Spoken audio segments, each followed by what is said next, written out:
All right, let's talk about discipline. Not the grin and bear it kind, but real sustainable discipline. We're going to dive into a science-backed system that, actually works, instead of relying on those quick bursts of inspiration that never seem to last.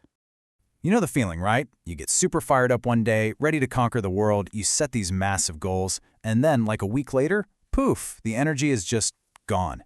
It's such a frustrating cycle. So what gives? Why does that initial spark always seem to fade? Well, the legendary runner Jim Ryan really hit the nail on the head with this one. He said, motivation gets you started, discipline keeps you going. And that's it, isn't it? Motivation is just the starting gun, that quick, loud burst. But discipline? That's the engine that keeps chugging along and actually gets you to the finish line. Okay, so first, let's really break down the problem. I call it the motivation trap. Because here's the thing, relying on how you feel to get stuff done, it's just a completely flawed strategy if you're looking for any kind of long-term success. So here's the main thing you've got to get. Motivation?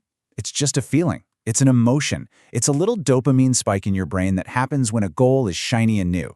But it always crashes when that reward starts to feel far away. Trying to rely on it is kind of like trying to power a whole city with a single firework. You get one big, bright flash, and then nothing.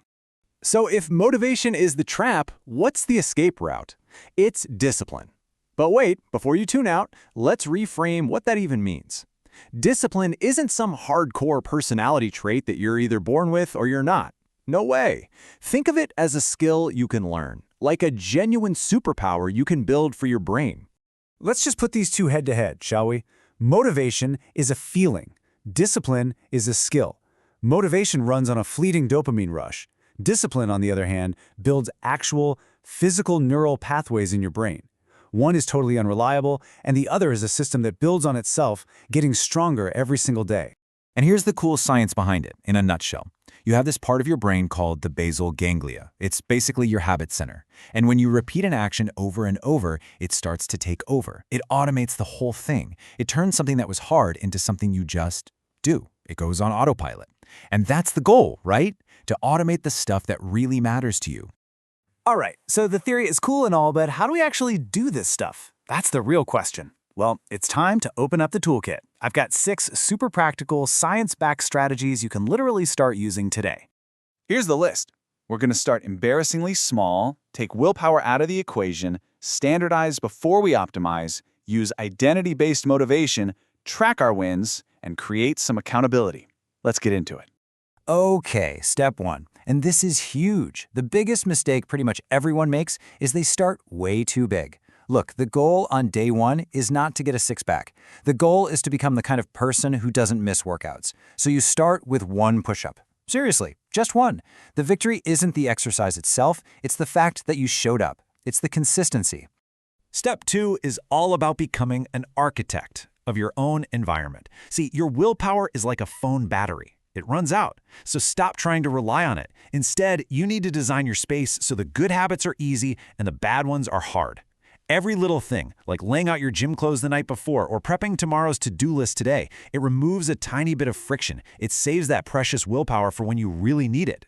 And this right here, this is a perfect example of step 3, standardize before you optimize. Just forget about being perfect.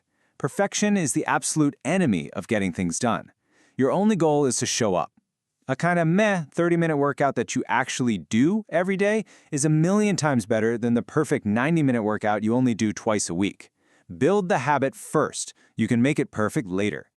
Okay, this next one is a really powerful mental shift. It's about moving from focusing on goals to focusing on identity. So instead of thinking, I want to write a book, you start thinking, I am a writer. Or instead of, I want to run a marathon, it's, I am a runner. See the difference? When you adopt the identity, the action isn't some chore you have to do. It's just who you are. It's just you being you. Next up, you have to give your brain some proof that this is all working. You've got to track your progress. It can be super simple, like just putting a big X on a calendar every day you do the thing. That little action gives you a tiny dopamine hit and makes that new habit stick. And while you're at it, adopt the never miss twice rule. Look, life happens. You're gonna miss a day. It's fine. The rule is just you never, ever miss 2 days in a row. Get right back on it the next day. No excuses. Okay, hold on. We really need to clear something up here. There is a massive misconception about what discipline even is, and honestly, it holds so many people back. Discipline is not about punishment. It is not about making yourself feel guilty when you mess up, and it is absolutely not about just grinding through misery for the sake of it. If your system for building discipline feels like a constant, painful battle, you're doing it wrong. Period. And that brings us right back to the central idea of this whole thing. Real, long-lasting discipline has almost nothing to do with raw willpower. It's about building a system. It's about designing your world, starting ridiculously small, and shifting your identity until the things you want to do become the things you just naturally do. So let's wrap this all up with one final and I think really powerful idea. I want you to start thinking about every single action you take, no matter how small it seems, in a completely different light. Here's the idea. Every small act of discipline is a vote for the person you want to become. Think about it. Doing one push-up, that's not just a push-up. That's one vote cast for I am a healthy person. Writing just one sentence, that's a vote for I am a writer. Each of these tiny votes adds up, and pretty soon you've built this mountain of evidence for your new identity. So I'm going to leave you with this one question. Don't worry about next week or next year. Just think about today. Right now, what is the one tiny, maybe even embarrassingly small vote that you can cast for the person you're becoming? What's it going to be?